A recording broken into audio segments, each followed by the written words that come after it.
I knew it. I wasn't going to say hello because I knew it would make the dogs bark. Always. They think Hi, Rayleigh. that means that somebody's at the door, they believe. Yeah. Hi, Amanda. Hello, I'm trying to find a spot where, yeah, you know what? I don't really need I to sit can down hear you. going, so we can Yeah, rotate that okay, screen. yep, I will do. Yeah, So you can, where you want to. it's got sticky stuff all over it. Oh, that's real gross. Yeah. You can touch it. So I can actually screen. Yeah, Maybe just, well, I'm right in front of the owl. I'm gonna sit here. okay. We'll yell across the table. I think I have everything off the background. Okay, cool. Yeah, yeah. How was your summer video? Same as yours, right? How's your new job or your new assignment going? Good. Are you happy about it though? Yeah, it had been planned for a while. Adjusted, but very happy for it. I got an office with a door again. So excited. Yeah, yeah, when you just need some quiet time. Good for you. Yeah, and we just got a big federal grant to do some really, really cool stuff. We're doing, it's been the next 2.5 years, collecting oral histories of COVID. I heard that announcement, I think on DEV, that you guys are doing that. That's pretty great. That is my grant. I'm project director on that, so I'm excited for that. Hi, Dave. Hello, everyone. Hello. Hi, David. Hi, everybody. Good to see you. It's just the two of us. We might go back to that table. See what I did? I don't know. No, that's Nicholas. That's Nicholas. Michael always joins us via Zoom. Who else are we missing? 1, 2, 3, 4, 5, Becky and Joe. Becky and Joe. And I never heard from either. There's Becky. Yeah. We're good. We're all good. We're up Thank and you. running? Hi. How you doing? Tired, you? Yeah,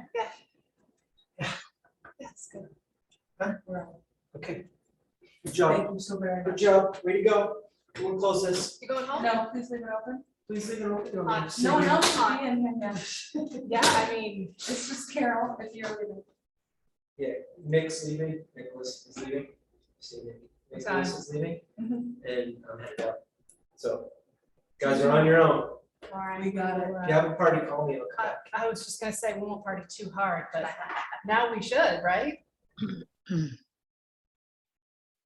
And Joe. So, Hello.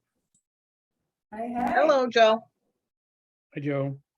yeah, there's Michael. So I think I'm gonna move up here because it's closer to the owl. That'll make it easier for people to see. There you go.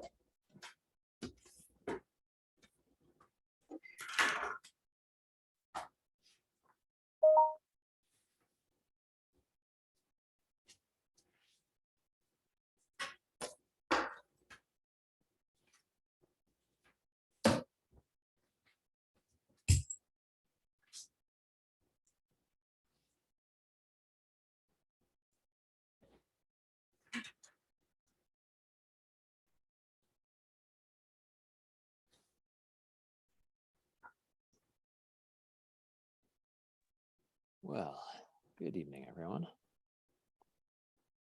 Hello, Michael. Hey, looks like we have a full house. Is that true? Let me see. Yeah. Yeah, I All right. think so. Well, that is marvelous. Good evening, all. It is 5:30 p.m., so I will call to order this meeting of the Barre City Planning Commission. First up, are there any adjustments to the agenda for this evening?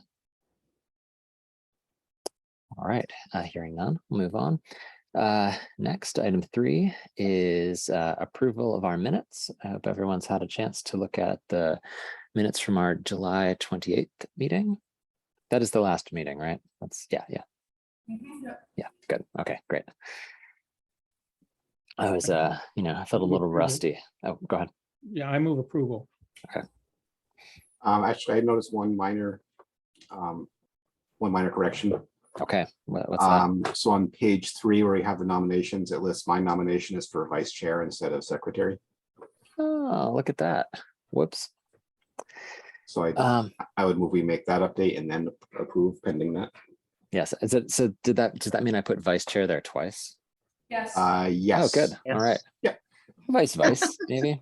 All right. Sorry Okay, about you're that. fired. Yeah, no, that's it. Yeah, we need a new secretary. That's what it comes down to. All right. We have one now. I know. Hey, the universe has granted us this. Yeah. All right. So will you make a note of that change, Joe, and then we'll get that done. And Yeah, all certainly. right. Okay, great. And you accept that that modification to your motion, David? All right. Do we have a second on that one? I'll second it. Okay, great. That is Amanda seconding. All in favor? I think we have to roll call for this one. I actually, yeah, we do. We have to roll call on all of them. So sorry, I'm gonna go through. Amanda, Yes. Rosemary, Yes, David, Yes, Becky, Yes. Joe, Yes. and Raylene. Yes. All right, thanks everybody. Our approving our minutes. Great, and I'm just going through people's names in the order that they come up. So if we, I don't know if we have any emotions coming up, but that's just my explanation for how I'm doing it. The order of my Zoom. All right. Item 4 is public comment. I don't know if anyone is present in council chambers. It seems No. like, yeah, it seems like there's nobody here to comment for anything that's not on the agenda. Just me and Janet. Pardon? Just me and Janet. Okay, great. Yeah. In that case, we can move on to item number 5, new business. In the list of things on new business today, there's nothing, so you'll note that everything's marked either review or discussion. The idea here is that we're just sort of, absorbing some information, setting baselines, and then using that to move forward in future decisions. So hopefully we just ask questions, clarify things, and basically get on the same page about some stuff. First item is 5.1, review of the current development ordinance constraints. And you might notice that I'm in a different setting than usual, so I don't have it's not as easy for me to share my screen right now. So I'm probably not gonna be able to do that. Is there somebody who could share a screen? Janet might be able to. Oh, wait, who said yes? Somebody? Yeah. Janet might be able to. Janet. Okay. All right, cool. In any case, I think that there is not generally anything we're going to go over that is not, it's all present in the packet, just we're looking at it at the same time. It's, it's a little easier. So I included in this section 3 main things. First, just the zoning map so that we're familiar with it. I know we talked about it and looked at it last time. It's it's available on the city website, and that is page 6 of our PDF for the packet. In addition to showing where our different zoning districts are, this also is it's a concise list of of what each the total list of of zoning districts. For us today, we're mostly concerned with the residential districts, which also includes the urban center and mixed use. The reason I put this on the agenda like this is definitely not for for David, because he's been here longer than me, but we're a pretty young planning commission in general, and that we have a bunch of new members over the last year, and I wanted to just have us able to ask questions about what the what the structure is, and to just go over the basics. And I think a fair way to characterize the residential constraints on development is that there's 2 main things that we have impacting it. One is our dimensional tables, which is to say, how close to your property lines is your building allowed to be. and how tall is it allowed to be? And then as part of that also, we have, and goes back to what we talked about last time, restrictions on dwelling units per acre. So if you owned, if it's like 1 dwelling unit per acre, you own 1 acre, you get to have 1 dwelling unit. So and that's the whole thing we discussed last time, the density. And when we talk about density, it's that kind of restriction, at least in terms of unit density. The other thing that's in our restrictions on residential development is uses. So in our residential districts, like we have a lot of uses that aren't allowed. So that's the primary use of the area of land. I don't know, maybe it's like a horse stable mostly. And we'd say, oh, well, in a lot of our districts, you're not allowed to have a horse stable. That sort of thing. Those would be our use restrictions. And we haven't, I think, had a lot of attention on our use tables, but I wanted to put it in there just to, to sort of establish that that framework of, how are we controlling this stuff. And then the third thing that I put in the packet for this section was just some of the language about parking. So we have the we're going to come back to that later in this evening, but there's language about per dwelling unit, we require a certain number of spaces, basically, per dwelling unit and bedroom. All right, that's the super broad strokes. Either anybody who knows more than me can jump in and be like, oh no, actually it's this, and that, I'm welcome to all of that. If anybody has questions to say like, why are we concerned about this part of this, or what does this do? Go for it.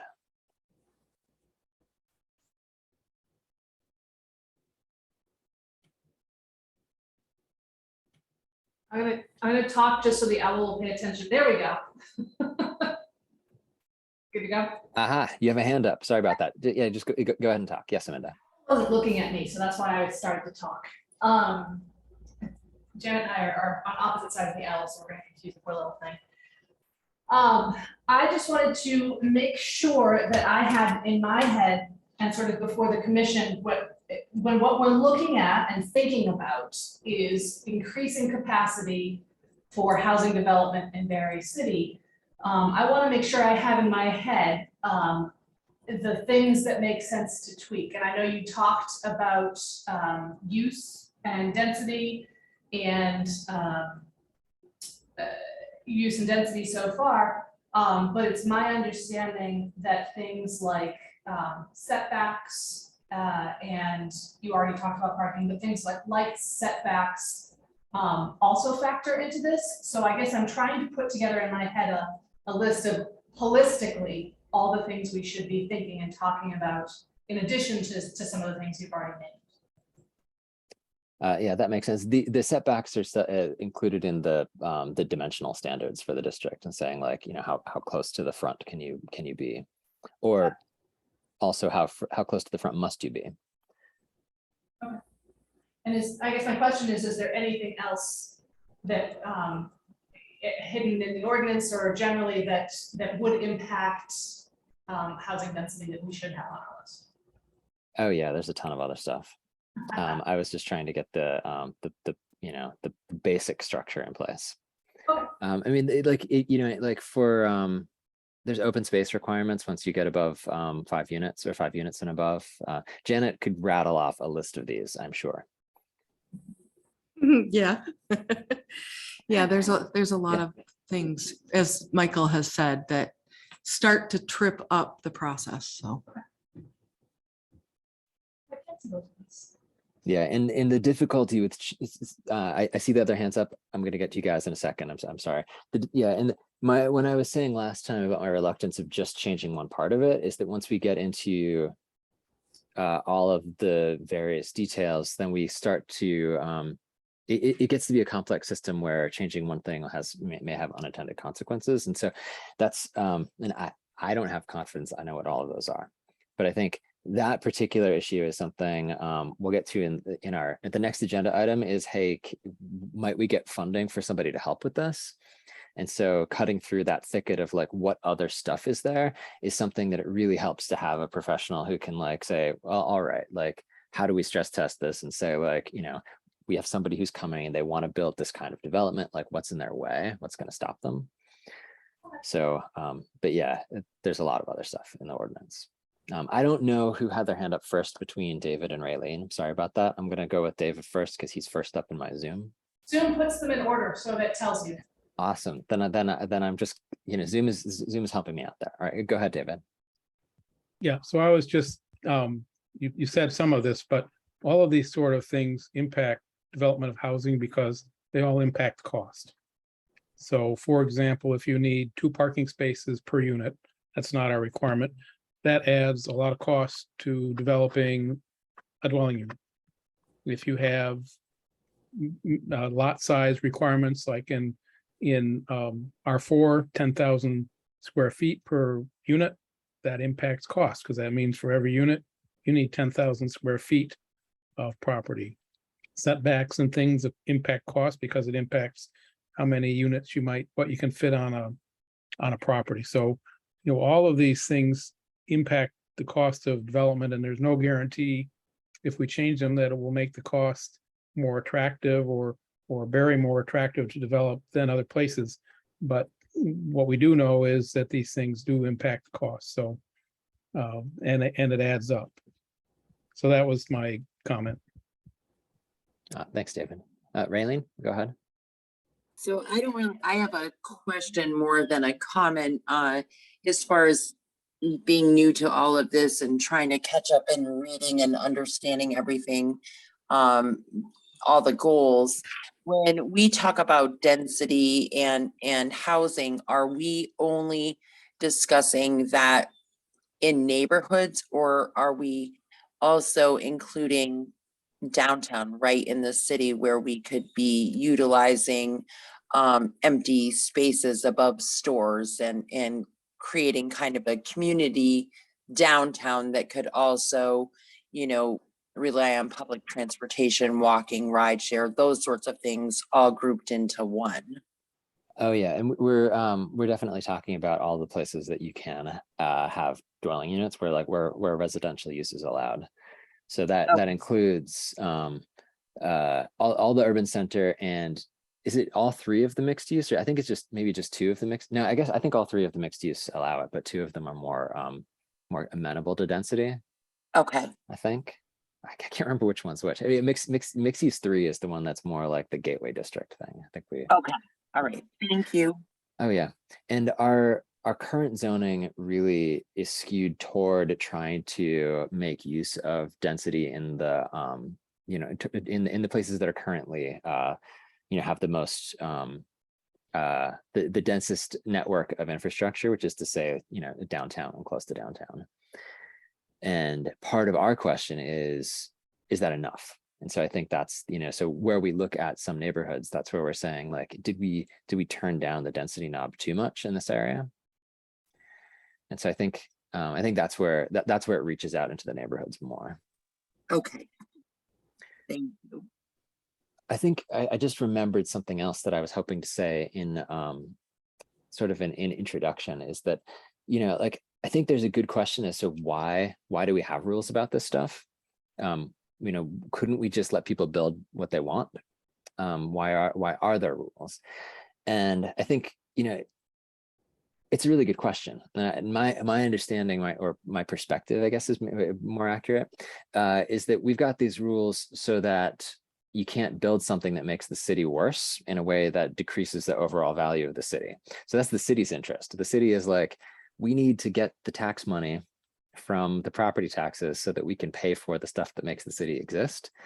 So that's like, the city interest in the rules is like, let's not have people be able to like put in an asphalt plant on, say, Orange Street. That's my street.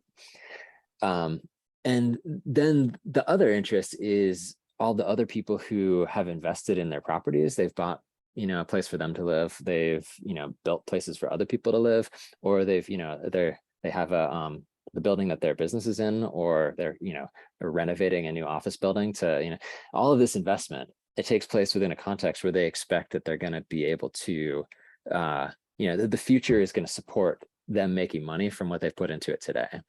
And without rules, obviously somebody could put in something that really conflicts with, so like, you know, if for instance, your office building is right next door to, I don't know, I said the asphalt plant before, but let's say something louder, like a gravel plant or something. It makes it really hard to work. And so the reason we've got rules in place is just because in a free-for-all, everybody loses. That in the end, it's a race to the bottom. And what we want is a virtuous cycle. So we get the right rules, then we stop people from doing the wrong things. Because obviously, like, every zoning or every development ordinance is on some level anti-development, because it's going to stop some development from happening. But like, our earnest goal is that we're going to stop the wrong ones and let all the right ones through. But I think the reason we're looking at it is that we think we're not there. You know, we need to figure out how to make our ordinance the best that it can be. So I rambled a little bit on that one, but I just wanted to get the point across. Next time I'll try to do it shorter if I have to say it again.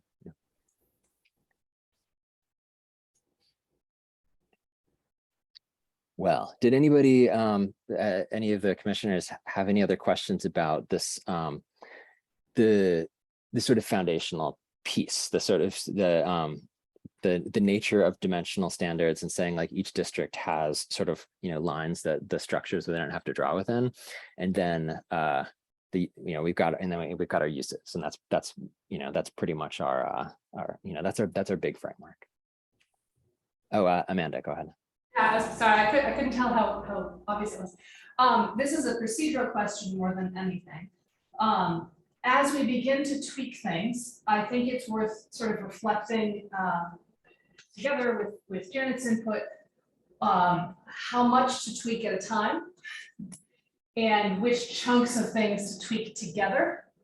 I don't know that there's any like correct answer to any of that, but I would just hope that the planning commission has that conversation together as we tweak things, and we don't just sort of brush hog one section at a time, but rather, as you know, Michael, I definitely agree with you and appreciate that we're playing a little bit of Jenga here, and that we want to make sure that we've got a whole package of this should accomplish this by adjusting these 6 things across the ordinances before we move forward. Again, I don't exactly know what the right combination or the right list of things are, but I would hope we have that conversation.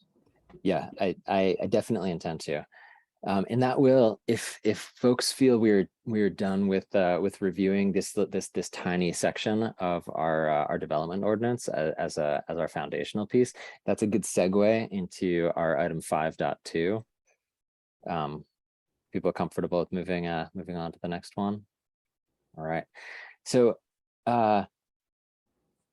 there's a bylaw modernization grant that is available from the state of Vermont, and the application deadline is for November 1st. So we've got some time to put together a good application. And the idea here is that the state of Vermont has created a, there's a document, I forget what it's I should have included a link. Did I not include a link? We'll make sure that we send it out afterward. Sorry about that, because we'll come back to this topic, so we don't have to do it all now. But they've created a resource for zoning for great neighborhoods, and the idea is, how do we get, like I was saying before, you know, get the wrong barriers out of the way so that people can do development that's going to benefit neighborhoods and the municipalities that they're part of. And I think that in this section, what we want to do is we'll be setting out like, what is our goal, and the application, or like, you know, our big picture goal, like we want more of this, and we want, you know, say we want this to be less of a problem. And then in our application, we'd be staking out how we'd get, you know, once we got funding, we would get a consultant to come in to be able to deliver that for us in the ordinance. And the, sorry, brain gone. Michael, I just emailed you a link to the bylaw modernization grant.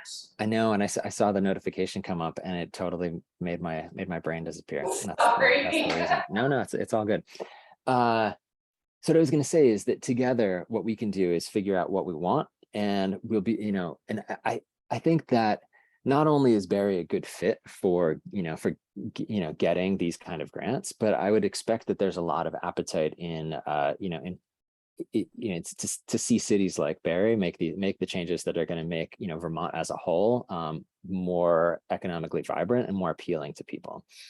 So yes, I don't know. I'm optimistic, let's say, that we can do this. But then the value of it is that we get somebody in to do the complex work of modifying our ordinance without having weird stuff happen. Because like if Amanda said, we just kind of like brush hog stuff, like what comes out of that is going to be, potentially like not exactly what we intend. So anyway, all I was hoping is to make a short note that we're gonna kick this process off, and it's gonna come back to us in future meetings. When Janet has applications together, we'll be able to review that and help change any kind of direction that we want, so that basically everybody's goal is to get the best application in there to be able to get the funding to get it done. Did anybody have anything to? Oh yes, Janet, go ahead. Yeah, Michael and I emailed earlier this week, and quite literally, they must have put the application form up because 2 days ago, their website said it wouldn't be available till September 1st. So as I'm looking at the grant application, it's very typical. There's some really good narratives that I think if we all put our heads together, we'll have a really strong application for sure. Oh, and David? Thank you. Yeah, I agree with that. I think from all my understanding is the state really wants to encourage zoning modernization to address housing kind of issues. And so that should be the focus. And that's kind of what we've been talking about, is all the things that might be, might make housing creating more housing less attractive in Barrie, more expensive, whatever. And so I think we should definitely make sure a good application gets put in. As far as process, I think, Janet might comment, but would Janet want to draft something so that we have a draft to start with? Because otherwise, we're going to meet and all of a sudden it's going to be 2 weeks before the deadline, and we're going to be scratching our heads and wondering what to do. So I think it's sort of, I would listen to Janet's comments on that, but I think it might be easier for us if we have a starting point to start looking at it. Yeah, like I said, the application form is not that much different than previous planning grant applications. So I am very happy to get something started, so we at least have something that's, say, half filled out, because a lot of things are, what's your name? What's the name of your project? Do you have a design review district? Those kind of things. And we can zero in on the, where we're really going to sell ourselves for sure. Yeah, that sounds great. And we'll definitely get something in front of us, before it's, the 0 hour. So I think that would, we would be looking at, sometime next month, which is to say September, we'll get the first thing to look at. And that way we're not trying to just, look at it in our second meeting in October. I'm gonna make noise, so there it is. Yes, thanks, Amanda. Yeah, go ahead. So weird backwards kind of. I would be happy to, so my understanding is of this grant application, and I would love for other commission members to jump in or add to this, is that what we are looking for from this application is an overview of our ordinances and what can or should be modified to modernize them, such as to allow more housing opportunities. You used the word stress test earlier, Michael, and sort of poke at them a little bit and suggest, this piece prohibits this kind of growth. I wonder if it might not make sense at this meeting, it might make sense at the next meeting, if we brainstormed a little bit as a commission of the types of growth that we want to see, if that might provide a base to go into the grant and have some ideas to put into the narrative. And I also want to finish up by saying that I have a great deal of experience writing grant narratives, and I would be very happy to help wordsmith or do anything like that. Well, I think that input would be valuable. And I think we will have an opportunity to talk a little bit about the kind of growth we're looking for in our next agenda item. I did not tee that up on purpose. Yeah, I don't know. Suspicious, Vice Chair. I honestly don't even have the agenda up right now, so sorry. No, it's all good. Did anybody else have anything to add to our bylaw modernization grant item? Okay, all right, we will move on to 5.3, which is talking about missing middle housing. And this is one way of thinking about the kind of density that used to be very prevalent in cities, all over the world, and and across the country, but it's sort of hollowed out to a large extent in that there's now more people living in large apartment buildings and or small single family or duplex kind of structures. And there's a lot of value in, so I don't know if you guys all had a chance to look at the article.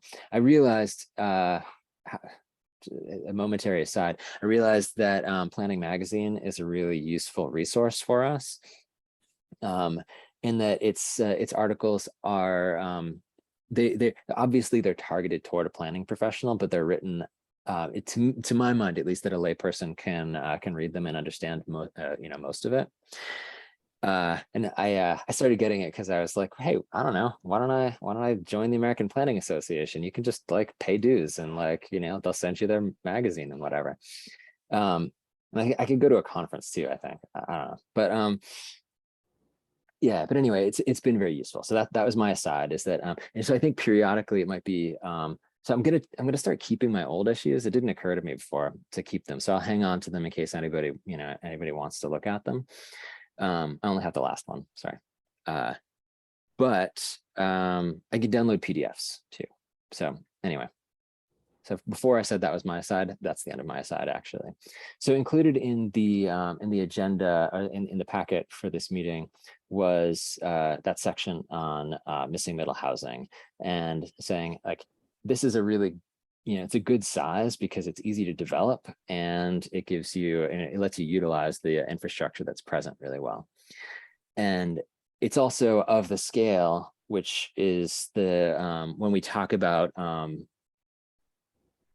difficulty replacing existing, like the existing density, like the density that we're looking at replacing, say like, it is a, a house with 5 units, is very much of the missing middle scale. And if we were to say, what do we want to see to increase our density? It seems likely to me that, at least when we're talking about residential development, that this is the, this is the area that we'd want to be, looking at, rather than trying to say, how can we win our like a 50-unit building downtown? Like, that would be really great, but it's that's a tough one to to do, and it's going to take years just to plan it. Whereas you can do fourplex. And the question for us is, what can we do to make that work better? Because definitely we've had feedback from developers to say, hey, this is a scale that we want to develop at, but we can't. So in any case, the reason that this one says discuss practical steps, part of the reason for that is that we talked a bit before about what can we, how can we increase density? Well, here's where I'd like to say, what can we do without breaking things? And that's where, we can come up with some, some simple things that we can do to change our ordinance. Last time I had mentioned moving boundaries, but I don't think that's the only thing we could, that we could do.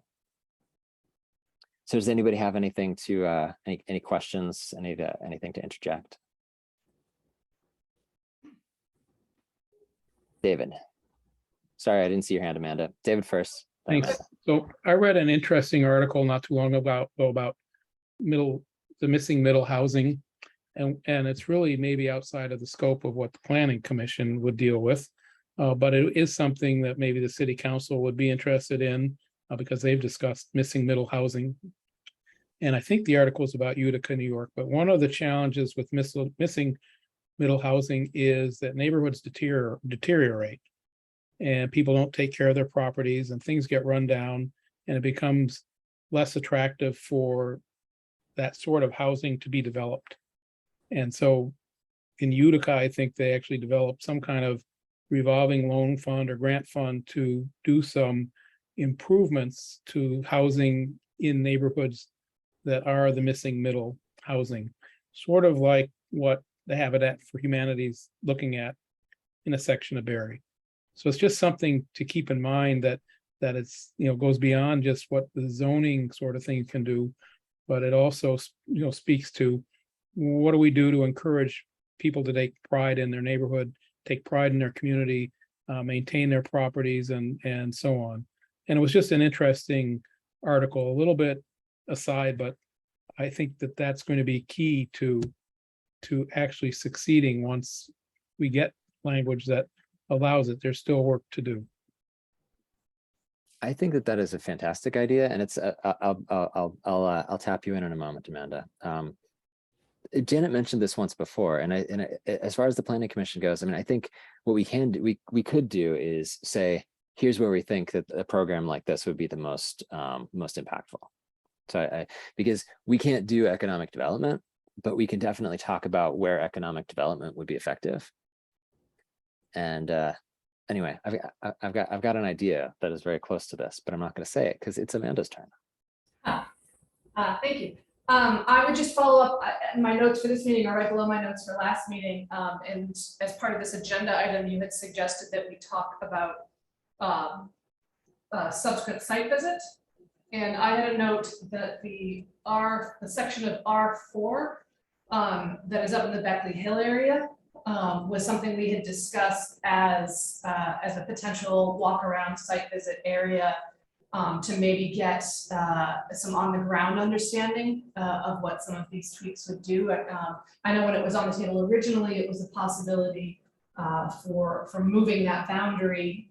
Well, it abuts quite a lot of things, but moving a couple of different boundaries, maybe to adjust density in that area.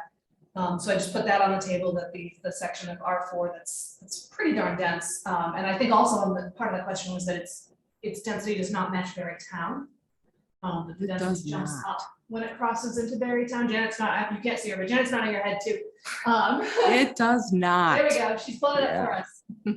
So it's it's that purpley area right there, sort of behind Hope Cemetery, uphill from Hope Cemetery, more accurately.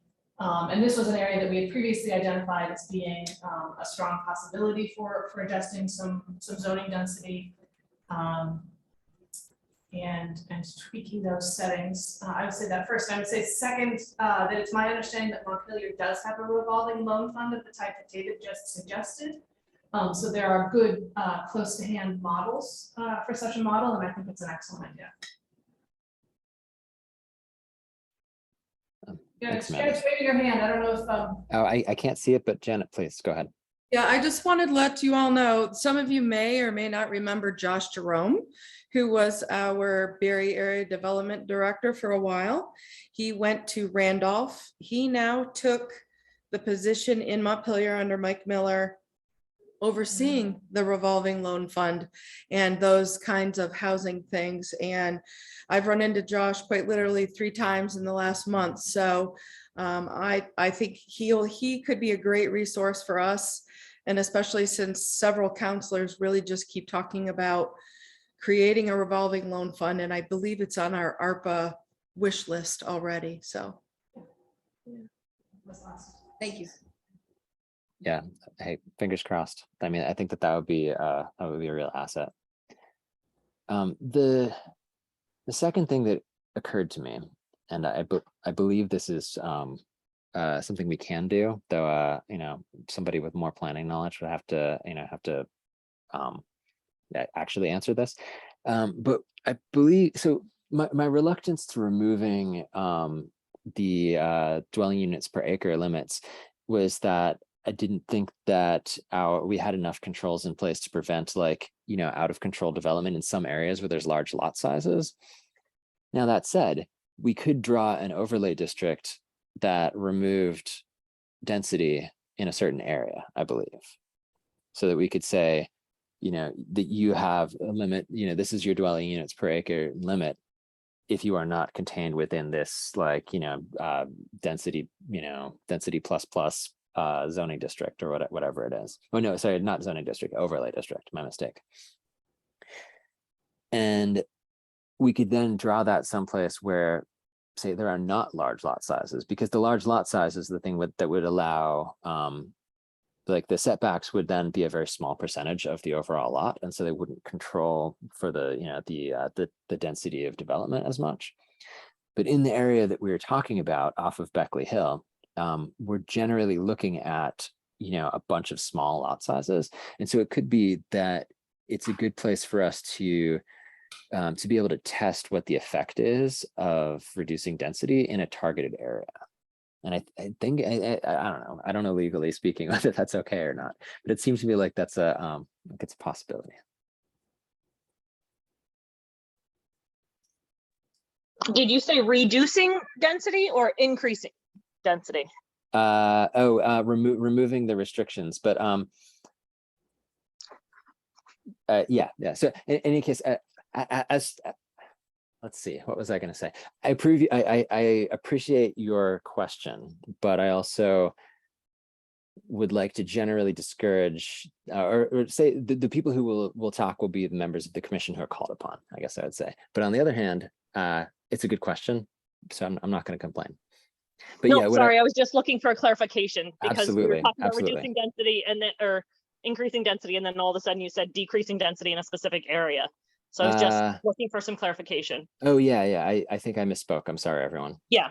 Thank you for that, for clarifying that. Yeah, my goal was to find an area where we could remove entirely the restrictions on dwelling units per acre, but be able to constrain, because that was what David brought forward last time was, can we find a way to do it? And my thinking since last time is, I think if we focus it in an area where we know the lot sizes are not going to permit like gargantuan development, then I think it's it's a good way to test the hypothesis. And go ahead, David. Thanks. Yeah, I think that the other areas where that could be looked at, some of the areas right surrounding downtown where they're already pretty much built up. They're already existing units. They're already very small lot sizes. So unless somebody wants to buy, 10 lots and houses and tear them down and do something, which is always a risk, and that would be another area where that would be a worthy kind of space where there's not big chunks of land that are going to be used differently than they might have otherwise. Yeah, I think that makes sense. So if we thought, oh, Amanda, go ahead, Amanda. Thank you. I just would ask for a quick educational moment from maybe either David or Janet over what an overlay district is and how it would sort of impact things. So I don't know who I'm asking. I'd like to let Janet take that one. Okay. Sure. All an overlay district is, in very simple terms, we choose an area and we give it a few more details than so think about our design review district. I'll try to make an analogy here. Our design review district, underneath it has a base zoning district, right, everyone? But then there's the overlay district over it, which comes with a few more things. I don't want to say restrictions, but a few more added items to look at. So you always have to go with what the base zoning district has and what we've assigned to it. But an overlay district can come with other things or parameters, I guess is the right word. Does that help? Nodding, shaking? Go ahead, Amanda. Yeah, so I guess then my follow-up question would be, Michael, you had suggested that an overlay district might help us increase density by reducing density requirements in certain areas. And what it sounds like to me, Janet, and please correct me if I'm wrong, is that what we would have to do is, I'm looking at the map right now on this section of R4, and I'm looking at a couple of sections of R4, Beckley Hill, and sort of up near Tremont Street, between like Tremont and the cow pasture, which are quite dense, and are currently zoned as R4. So in order to utilize an overlay district in those areas efficiently, what we would actually have to do, my understanding here, is rezone them so they have less restrictions, and then employ an overlay district to like get a middle ground of restrictions. Because Janet, you're describing an overlay district as on top of existing restrictions, so it wouldn't actually work to reduce density. It would fall back to the base density of the Yes. underlying zoning district. Yes. Okay. Well, I don't, wanted to talk that If through. done well, we could do it, but I think the easier route would be either moving lines or creating another, what did Brandy refer to them as, rings, as we go out from the downtown core. We've got our different rings out. I think there's several different ways we can go at it, for sure. I'm a proponent for the easiest, because at the end of the day, you, the residents, are the ones that have to understand what I'm trying to educate you people on, right? And you, the planning commission, definitely want to know what it is that we're going to be trying to sell to the city council.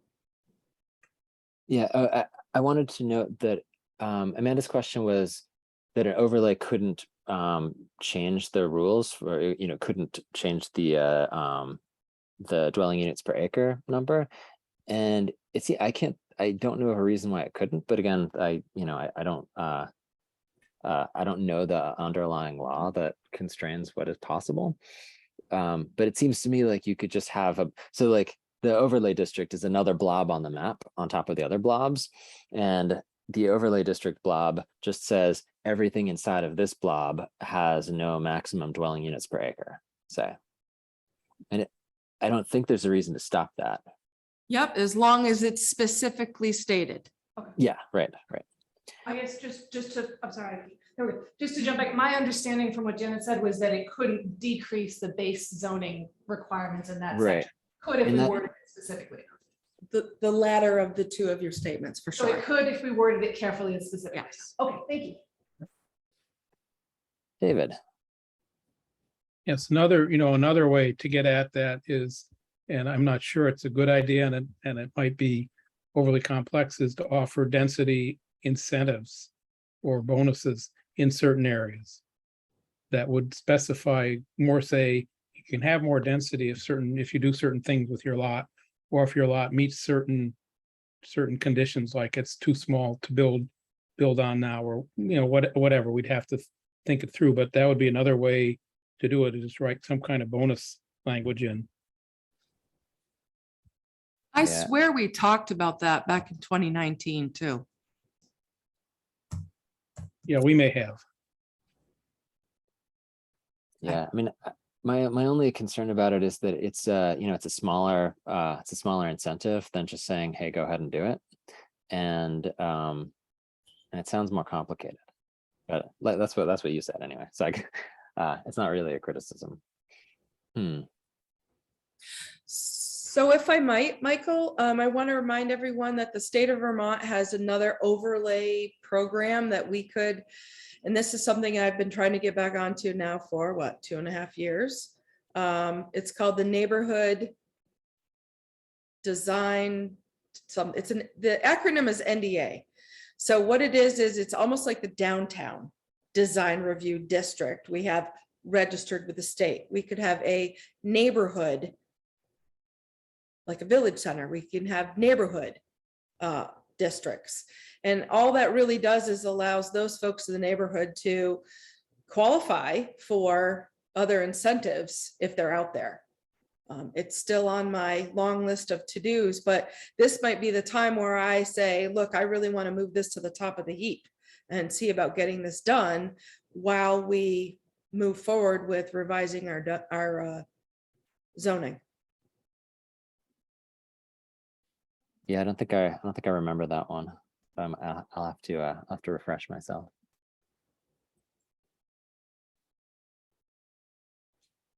Oh, Becky, your hand is up. I'm sorry. Go ahead. No, that's okay. I just put it up. So just to clarify what you just said, Janet, so there's another designation that we could give to our neighborhood similar to the downtown designation that would open them up to like state funding opportunities and things like that to That is support the kind of development we want to see. Okay. Yes, it's called the Neighborhood Development Area. That does sound like something worth exploring as part of this conversation. Yes. Yeah, I agree. I'll make sure that I'll look it up and learn more about it. Well, the reason I was thinking about an overlay district is that if it just changes density, is that it seemed like a mechanism to do the change without having other changes come along with.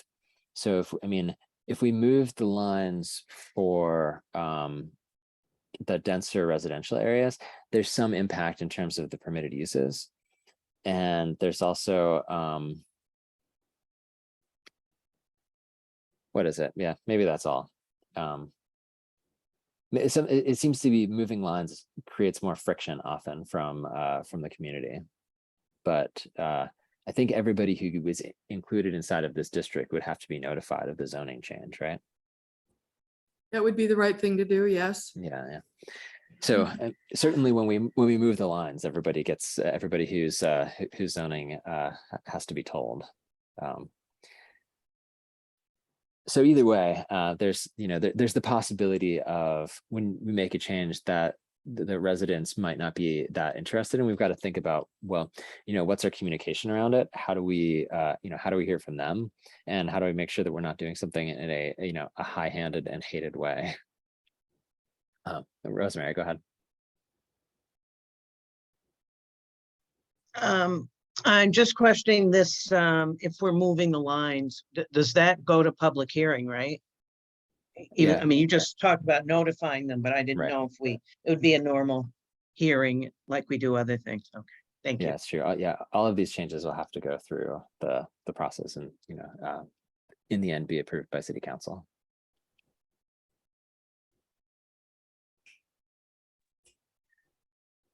Yeah, Becky, go ahead. Sorry, I'm raising my real hand. So I think my question is, what it sounds like we're talking about is some small-ish incremental change in the short term that could allow us to kind of see what happens if we make some changes, while in parallel, we pursue kind of a more comprehensive strategic look at the overall planning guidelines. Yeah, that's exactly. Okay. Okay. Yeah. I just want to make sure I'm And- following along. Thank you for putting it that succinctly. Yeah, exactly what I was thinking is that we want to make a change that is fundamental to how our ordinance works, but we also, if we have the opportunity to have little wins along the way, like we shouldn't have to wait for, like the application is November 1st for, the consultant, then they have to go through the whole RFP process, and they will work with us for, I don't know, like a year or something, like, who knows exactly how long it'll take. So, whereas, our process, like once we have our hearings, I mean, we can get a change made in a couple months.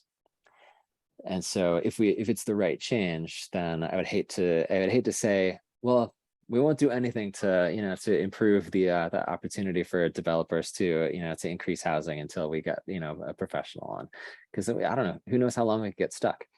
We also might not get the funding. So that's exactly what I was thinking. We'll do these things in parallel. And it seems to me that we keep both of these ideas alive. Oh, Amanda, your hand is up. I'm so sorry. It was showing Janet. Amanda, go for it. I was trying to make progressively slightly louder noises to get the owl. Just go ahead and say something. It is totally okay. Shut up over here. Okay. I'm sorry, Michael. I didn't mean to necessarily interrupt what you were saying, which I totally agree with. What I would like to propose is a path forward. In the agenda, it describes leading to neighborhood site visit and subsequent meeting. I would like to propose that we do plan on a site visit in our next meeting, and I'm looking at 2 potential neighborhoods, that Beckley Hill area neighborhood, or that neighborhood immediately adjacent to the R12 that's sort of behind Merchant Street, up between that corner of like the Cow Pasture, Merchant Street and Tremont, both of which are currently zoned R4. I think both of those are quite dense and good possibilities. And what I think would be an interesting and useful exercise for the planning commission is to, while on site, talk and think about the differences between what we've already discussed about an overlay district that would allow more density, or nudging zoning to something like from an R4 to an R8. So that as we're standing in the neighborhoods and thinking about, here's what it would do if we nudge the density, this house would be back in compliance, or, you know, it already fits this, versus R8, these other things would come into play. And actually for this neighborhood, it would be okay as we walk around and sit. So I just think a discussion between those two different things in a neighborhood would help all of us wrap our minds around what this looks like, rather than the looking which squares on the map are tinier than others. Absolutely. I don't know, I kind of would like to go to both places. I don't know if that's feasible in the amount of time that we have for a meeting. I mean, or the amount of mobility that everybody has in terms of being able to get from one place to another. But if we could, I mean, you know, it seems like a long time to walk around, you know, one neighborhood for, you know, for an entire hour and a half. So Janet, did you put your hand up? I didn't see, sorry. No, I did okay. not. All right, sorry, it's out of the corner of my eye. Yeah, so I mean, so I guess my question for everybody is, would going to multiple locations be feasible? Okay, seems like broad assent. Raylene, I can't see you, so I don't know if that's that works for you. Oh, sorry, did you answer? I think we can do it because Okay. we can stack some cars into the St. Monica Cemetery and kind of wander around the top part of Beckley Street, if that's where you're talking about. And then we could find some place over at You can do street park. Street Yeah. Park over near on Tremont. This yeah, and so yes, I would like to do that, and so we'll have to figure out exactly what that means for how we warn the meeting, so what the location is. So we'll have a first location, and we'll specify in the agenda that we're going to be at 2 different locations. And oh, is that Raylene talking? I'm sorry, Yeah, it sounds like she's buffering. okay. Let's wait a second. And it's kind of just robot sound, right? Oh, she dropped off. Okay. I assume she'll be back shortly. Yeah. So I'd like to see us. We'll go to the 2 locations, Beckley Hill and off Merchant Street, and also the other thing I was thinking is, as far as I'm aware, right now we're talking about the possibility of, you know, trying to adjust existing boundaries in a targeted area, or investigate the idea of this, you know, this overlay approach. If there are any other ideas that we've got, you know, if anything comes to anybody, we could bring that up beforehand. But like Amanda said, I think we can look at both of those ideas in context and say, well, I don't know, what would it do if we made those changes in you know, in this neighborhood? How do we get the missing middle? David, go ahead. Yeah, maybe for a different meeting, but I think we should look at some places where it's R12 zoning and none of the lots meet lot size requirements, or existing structures don't meet the setback requirements, to get a sense for what that looks like, because that's another place where actually housing might develop much quicker because the buildings exist.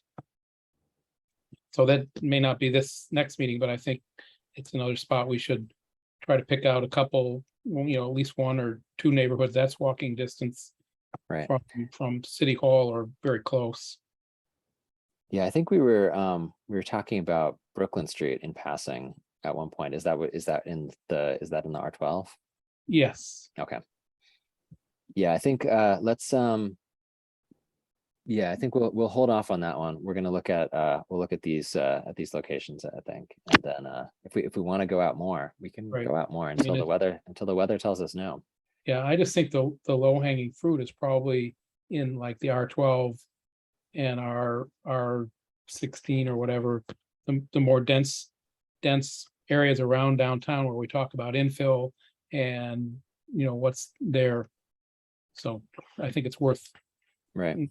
looking at. Might not be the next meeting, but I think it should be pretty soon. Yeah, I think the only thing about that is that those aren't necessarily constrained by so for instance, R16, I mean, it will already permit, the missing middle scale housing to, for the most part, because it's allowing 16 dwelling units per acre, which is to say, 4 units on a quarter acre lot. Right. Go ahead, David. Yeah, go ahead. The issue is that these houses aren't on quarter acre lots. They're on very small lots and they could expand, but they don't have enough square footage to add a unit within an existing building.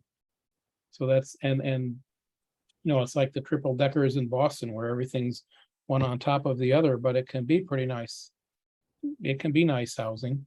And so I just think that's an area where our density rules about how many square feet a lot has to be, and how many square feet you need of lot space per unit are restrictive and could be selectively kind of looked at. Well, if you think that is the low hanging fruit, I am definitely amenable to consider that. I'm not, I don't know. Yeah, it's not, I think I have my brain in one space, and so I'm willing to be wrong. Yeah. Well, I mean, I think Samantha said at other meetings that Yeah, right. you've got buildings where there could be an additional 2 units, but for a lot, or a lot that can't even have anything built on it because it's smaller than what's allowed today. So I just think there's some opportunities there that are in pretty compact areas that could have more immediate impact. Yeah. Do you have one place in mind? Because it's possible. I mean, if we visit 2 places that are similar, maybe that's not as valuable as visiting 2 places that are dissimilar. Well, So if we go ahead. maybe Samantha would invite, give us a tour of the Brooklyn Street area where she owns property and has some thoughts so we could see in 3 dimensions what she's talking about. Well, Samantha, you were just volunteered for something. So like I have a 4 unit on Brooklyn Street where there's currently a 2nd floor storage area that could be an entire 5th Got it. apartment, Yeah. things like that, So, well, where if, there's hey, already space. we can put this on our agenda for next time to just come by to Brooklyn Street, and we'll look at the stuff that's there on the ground, and that'll be, so my thought is our locations could be the Beckley Hill area and then Brooklyn Street, so that we get 2 different views of where we're facing, constraints on residential development. Yeah, and so my property actually ends the R12 district, and then it goes over to an R4. Like literally, I walked 3 feet down the road, and it's an R4. And that's another example. There's 2 lots side by side. One was a duplex that was torn down. Another was a 5 unit that burned down, and neither of those could be rebuilt due to due to the district. Even though previously there was a duplex on one of those lots, which I think is actually too small for a duplex currently, and a 5 unit wouldn't even be allowed. I think that if the other commissioners are amenable to having this be our 2nd location, Amanda, is that all right with you? I know you suggested 2 places. No, that's totally fine with me. Okay. Yeah, and then we can get into the details next time when we're on the ground. Yeah, I mean, I think that's something like that so quickly jumps from R12 to R4 without any real difference. Those are some of the things where it could make a huge difference. It's a peculiar discontinuity. Yeah. And it's weird, Yeah. Okay. Great. So I think we've got some short-term changes that we can investigate, and we can test them against, looking at real places the next time we meet with a site visit. I feel like this is, so we've got our next step pretty clearly charted. Does that make sense to everyone? Yes. Okay. All right. So that's what we'll plan that one for the visits for next time. And if anybody has any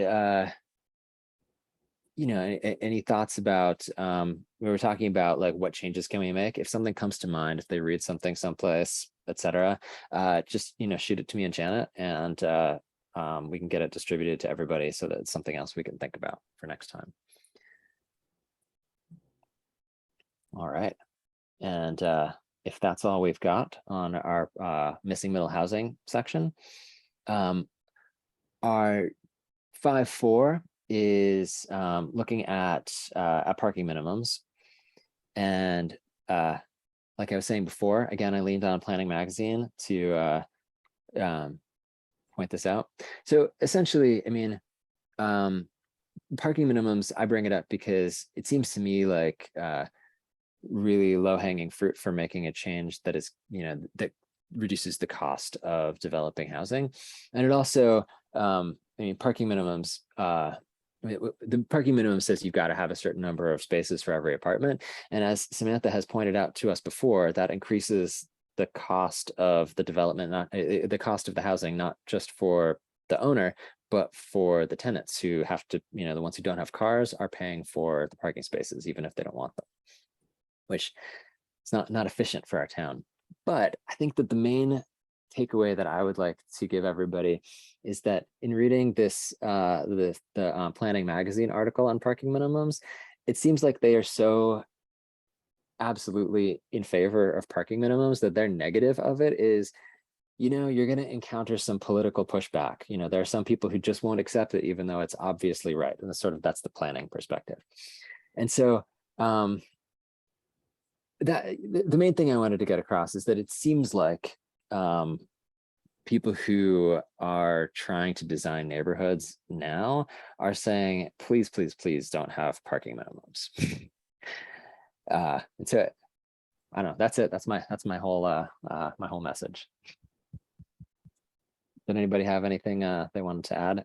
I'm gonna go with Amanda first this time. Two things. First of all, when we briefly touched on this topic before, we have also discussed the need to tie it in with better programs for winter parking requirements, because in some cases, removing a parking minimum is going to put cars parking on the street, which to be honest, I think is generally totally fine. But there just needs to be an approach to a winter parking. I've lived in places before with no parking spaces but a car. And there's move to one side of the street or the other, make sure you're using municipal parking when storm warnings are coming. Montpelier currently has a system of storm alerts, no street parking when I'm sure they have it tied into some specific gauge of snow. So I would just say that as we move down the path of parking minimums, eliminating or dramatically reducing them in some areas, that we would be aware of that. And that's not necessarily a change the Planning Commission can make by itself. And I don't think it works for us to make our change by ourselves without buy-in from, I assume it's City Council that would need to set a policy for that. So I think we would need to work together to make sure that that policy moved forward at the same time. Thanks, Amanda. It's like you followed that link in the packet to the Minneapolis winter parking. Yeah. But anyway, David, you've got your hand up. Amanda mostly said what I was going to say. I think it might be worth, again, for a future meeting, inviting the Public Works Director or the Traffic Committee, whatever that is.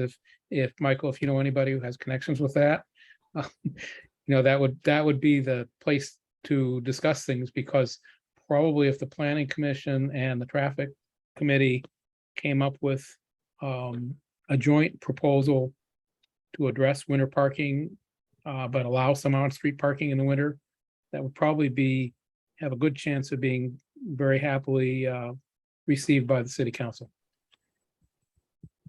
Yeah, I assume that you were making a joke about my being the chair of the Transportation Advisory Committee. Which I don't know if I will be the next time we meet. It's hard to say.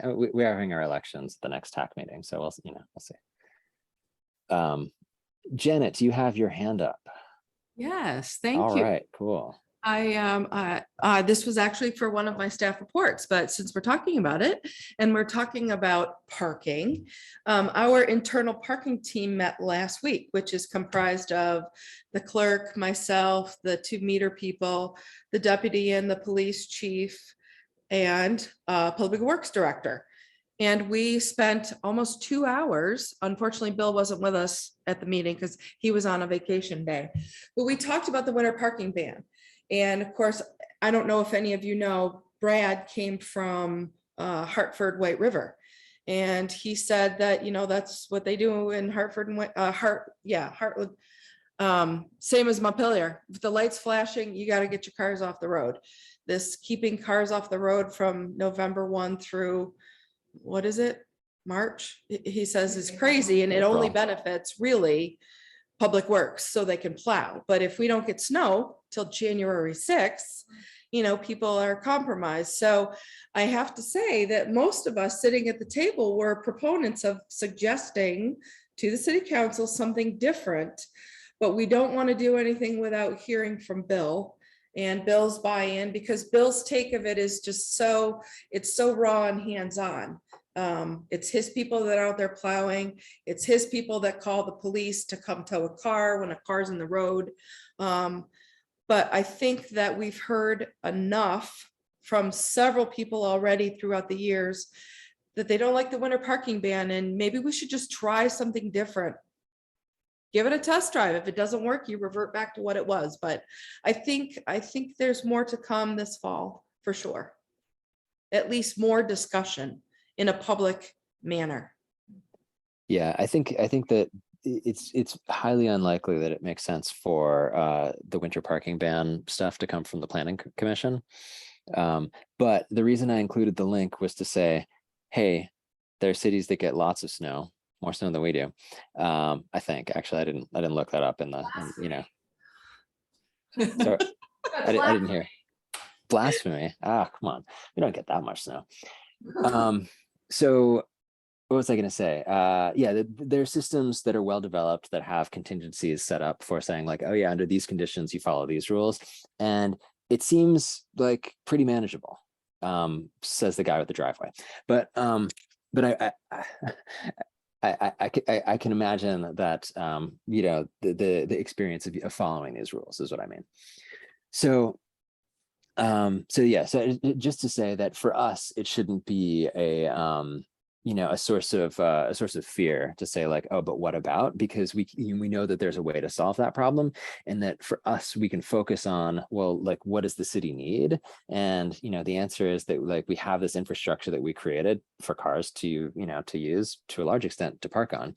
And it'd be great if we could use them, use that part of our city for that, instead of having everybody have to build extra parking on their parcels.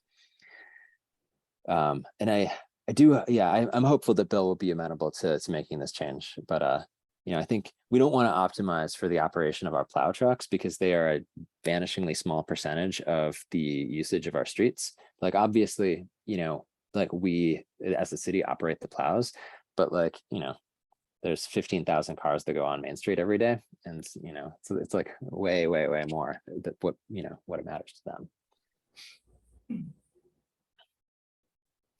Anyway, did anybody else have some input on our parking minimums? I just wanted to get the idea out there and to sort of percolate the stuff that's coming from sort of planning best practices. Yeah, I would. There it is. Oh yes, go ahead, Amanda. Yeah.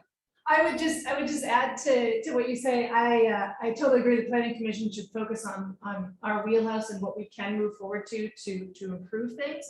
And I wasn't necessarily saying, what if we put this forward and then the rest of it doesn't happen? Because I do think, especially after Janet's comments, I do think that there's good momentum towards that. But rather that I think if we can present this parking minimums along with changes to winter parking as a cohesive, here is a strategy to city council, if we can present them together, work together across committees and present them as a strategy to city council that we are adopting to improve housing access, then I think that has as a package a better chance of success and a better chance of being messaged appropriately to the public and of thinking through all of the places we can trip up. I think that that sounds excellent, and I will do my best to make sure that that's what we do.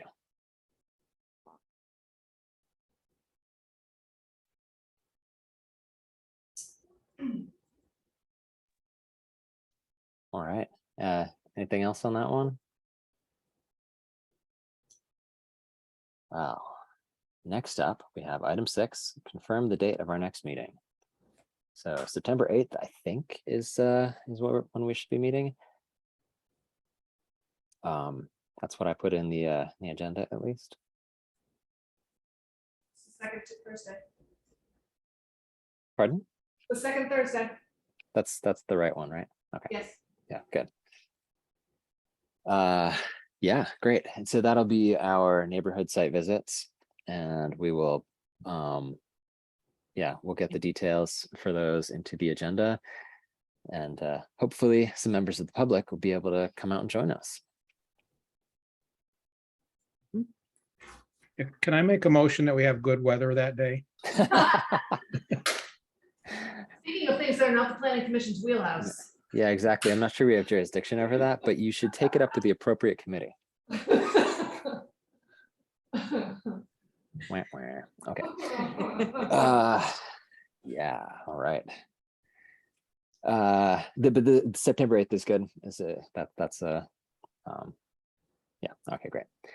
Next up, we have staff updates. I neglected to get the staff updates from Janet to put into the packet, so I'm sorry about that. Normally we have them just sort of float in there, and you know, I made our packet this time, and so I don't know, we did it differently. That's why there's this weird images in the in-between things. It's just from some template. I didn't like do that, you know.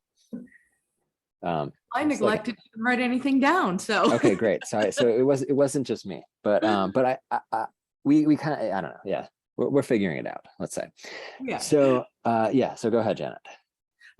Yeah, so it's you can tell the end of the summer is winding down. Lots of building, electrical, and zoning applications are coming in for decks, porches, sheds, converting rear porches to bedrooms, handicap ramps. I issued 7 building permits today alone.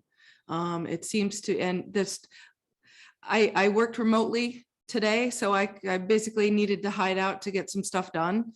And apparently my office was just, everybody that came in was looking for me. I have 11 voicemails from 7:30 until 3 o'clock today. So, yeah, so busy. I'm like, what happened? So just wanted you guys to know that people are thinking about building. And I think they must be in some kind of desperate mode. So last DRB, we had 3 applications, 2 of 3 were approved. I don't know if any of you were paying attention to DRB at all, and I can't remember if I'd had it on anything of a staff report before.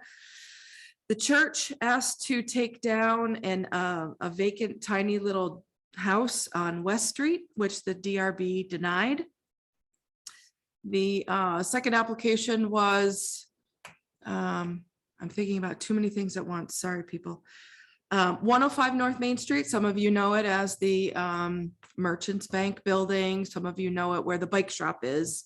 Malone Properties owns that, and they are renovating the inside, and they came to the DRB for a facade improvement.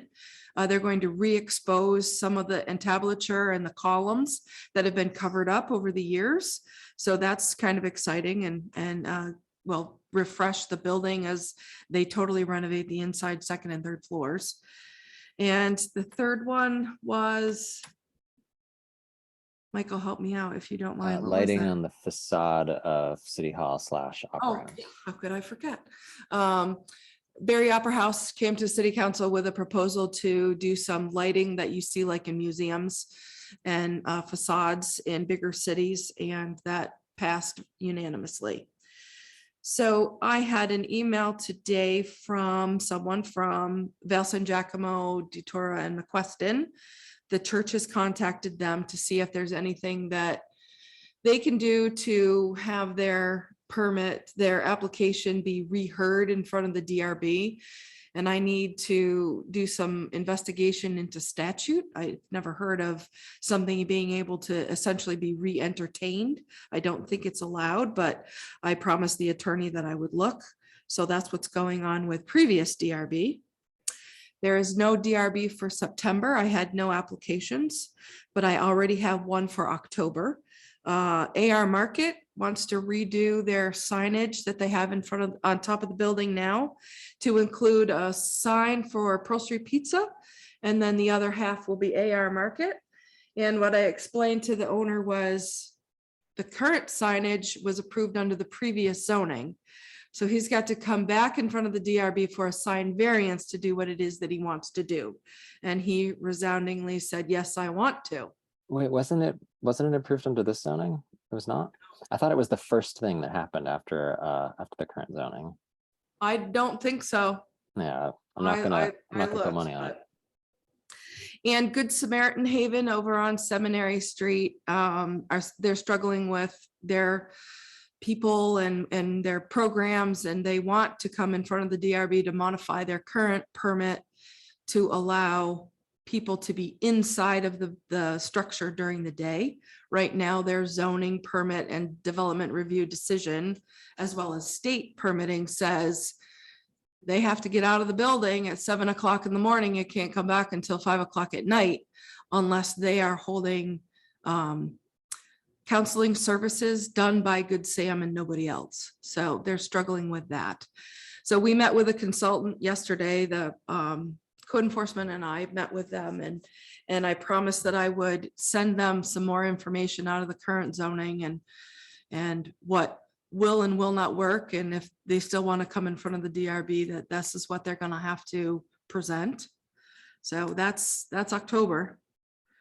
The strategic plan that we're working on for the city, all of us department heads have met with a consultant, wrapping up the strategic plan, meeting with a consultant next week. It's kind of become my baby now that Steve has departed, and to make sure that all the projects that we know over the years of capital improvement planning is on the list and we haven't forgotten anything. So I've got to work on that over the weekend.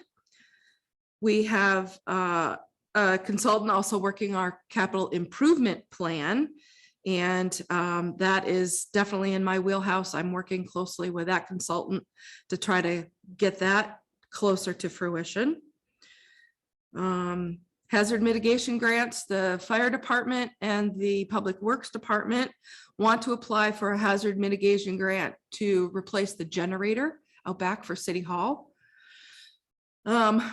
There is a hazard mitigation grant that essentially didn't get done, and FEMA is closing it out, and the general consensus is to reapply. So we're asking City Council for approval to reapply.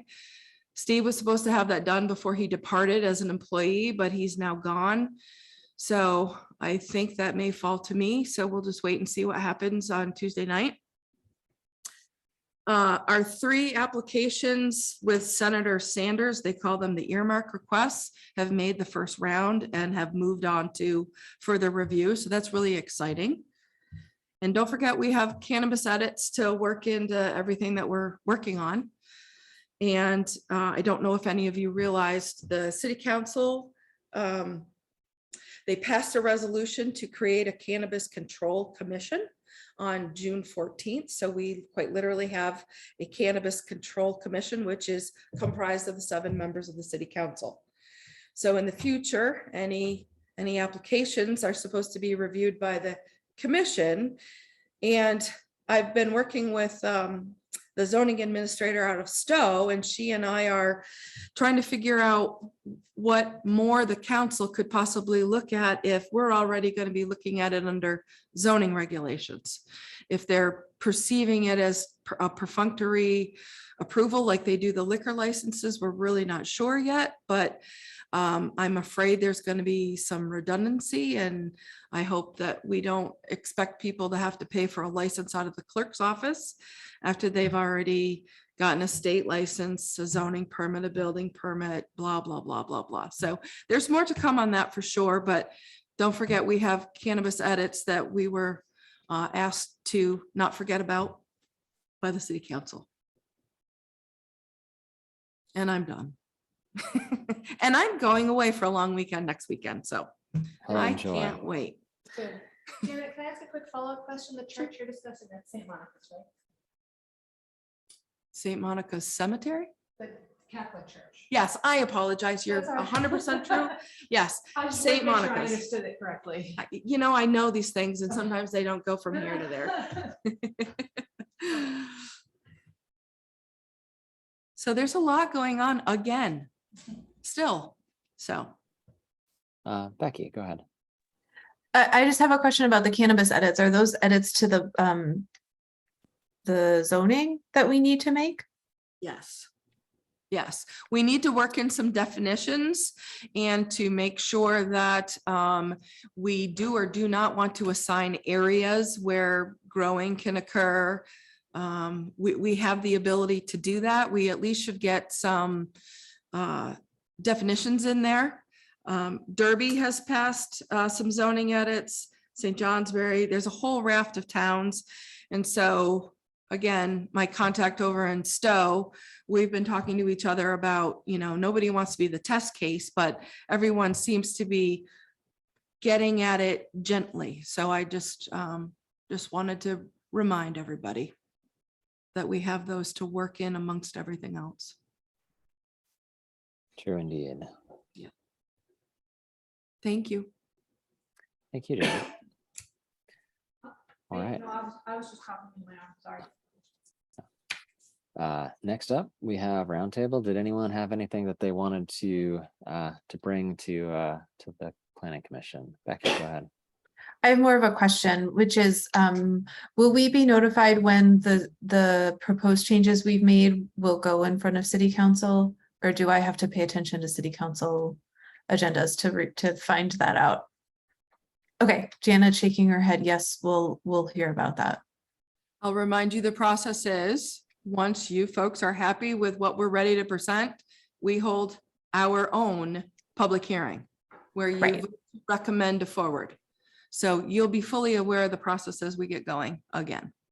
Okay, but didn't we just, maybe not at our last meeting, but the meeting before that, send city council some changes for Yeah. accessory dwelling units? Yeah, that and the signage is going to be on a city council agenda upcoming, and I will absolutely keep you folks abreast of when that makes it onto the agenda.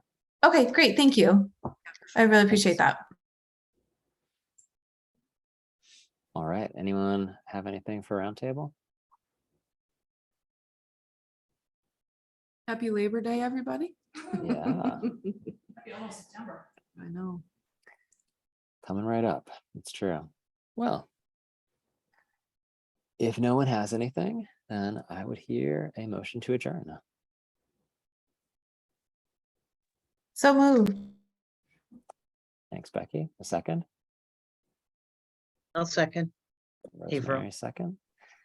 All right, now. And you're rehired, by the way. Woo. All right. You did a great job, Michael, tonight. All right, cool. I'll do my best. All right, now I'm going to go through the order that now everybody's in for the roll call for this motion to adjourn. Becky, I know that's your motion. But Yes. yeah. All right, Rosemary, Yes. Joe, Yes. David, Yes. and Raylene. Oh, and Amanda. Sorry, you're in the other one. Sorry. I won't take it personally, yes. Okay, and Raylene. Sorry. Yes. Okay, I'm also yes. We are adjourned, everyone. Thank you very much, and Thanks. I look forward to seeing you on the streets of Barrie at our next meeting. Right. All right. Look forward to All right, it. good night. Thank Good night, you. everyone.